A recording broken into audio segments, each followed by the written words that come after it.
ओम या देवी सर्वभूतेषु मातृरूपेण संस्थितां नमस्तस्यै नमस्तस्यै नमस्तस्यै नमो नमः। बारंबार प्रणाम आप सभी को, एक बार फिर आप सभी के बीच में उपस्थित हूँ आपका अपना एस्ट्रो गुरु महेश व्यास। आइए चर्चा की हम शुरुआत करते हैं।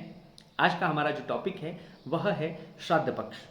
जी हाँ, 17 सितंबर 2024 अनंत चतुर्दशी 11:44 तक रहेगी। तत्पश्चात पूर्णिमा तिथि का प्रारंभ हो जाएगा। सबसे पहली चीज आपको यह जाननी है कि 17 तारीख को आप 11:44 से पूर्व गणेश जी की प्रतिमाओं का विसर्जन कर दें। यह आपके लिए शुभदायक होगा। क्यों? क्योंकि तिथि चेंज हो रही है।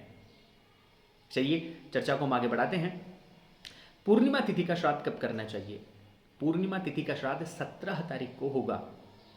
आप ध्यान रखिए, 17 तारीख से ही श्राद्ध की शुरुआत होने जा रही है। तत्पश्चात क्रमशः हम जानते हैं। उससे पूर्व मैं आपको बताना चाहूँगा, कोई भी वीडियो बनाने का माध्यम मेरा श्रीधर पंचांग है।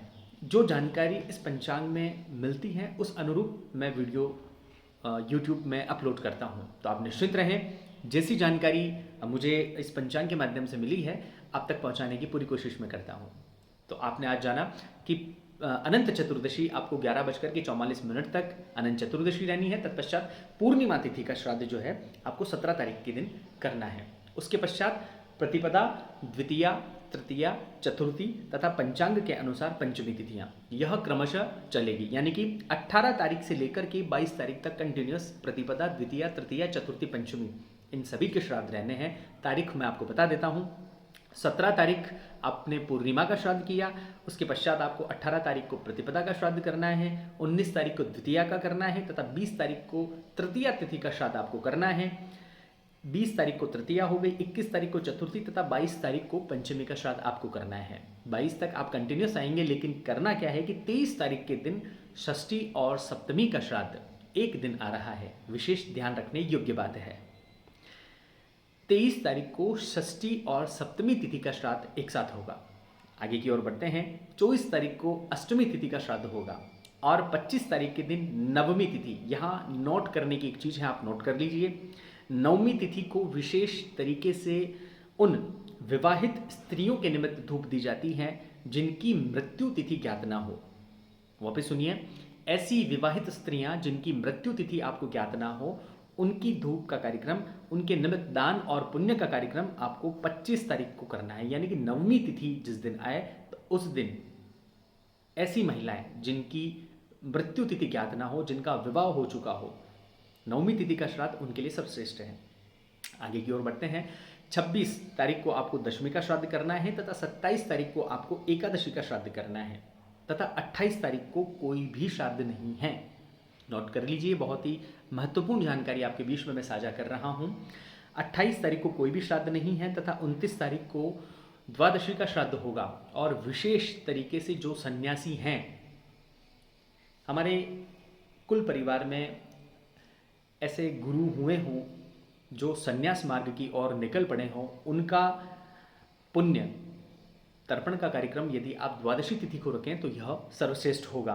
30 तारीख को त्रयोदशी का रहेगा तथा 1 अक्टूबर और 2 अक्टूबर, 1 तारीख को जिनकी मृत्यु विषैले जीव के काटने से हुई है या जिनकी मृत्यु किसी अस्त्र शस्त्र से हुई हो तथा दुर्घटना से जिनकी मृत्यु हुई हो, उनके लिए सर्वश्रेष्ठ तिथि है वह है 1 तारीख को जो आएगी चतुर्दशी तिथि।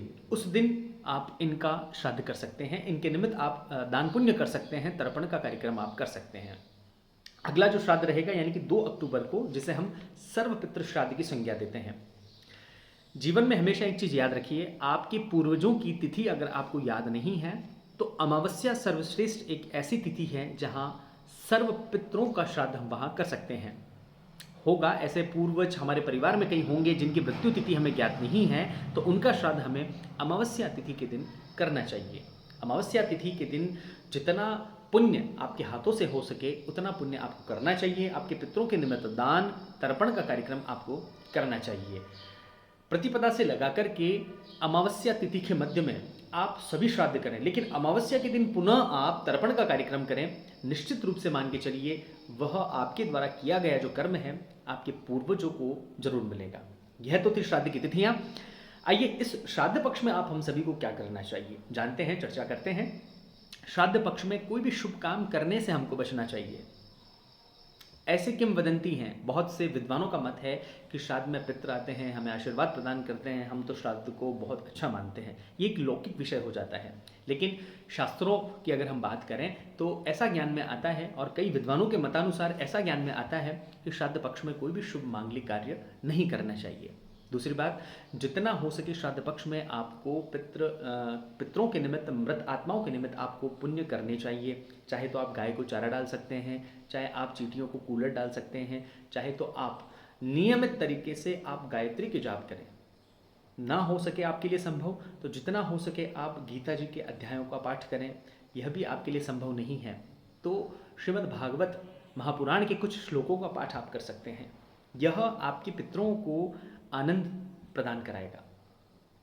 आप हो सके ज़्यादा से ज़्यादा जल की सेवा आप कर सकते हैं, जल का आप दान कर सकते हैं, क्योंकि पितृ हमेशा जल को पाकर के, जल को पी कर के बहुत पूर्ण होते हैं।